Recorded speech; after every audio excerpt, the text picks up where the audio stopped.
So obviously, there's a lot more to see in Bali than just rice fields and temples. First is the nightlife. We're now in Kuta, Legian Street, and there's plenty to see and do here.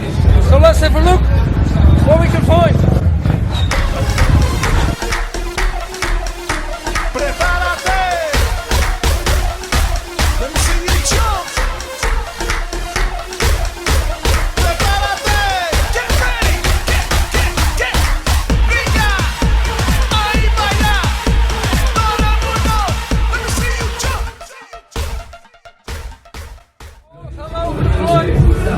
Really love you.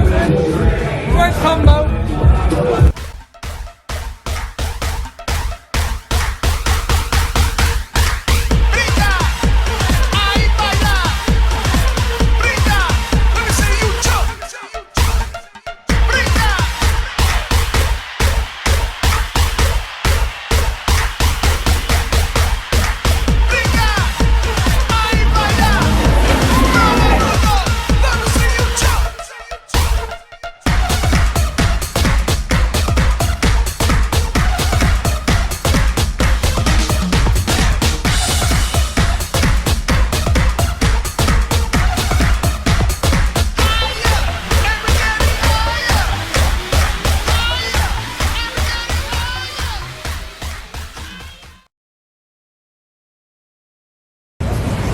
So as you can see, even at night time, Bali is still much alive.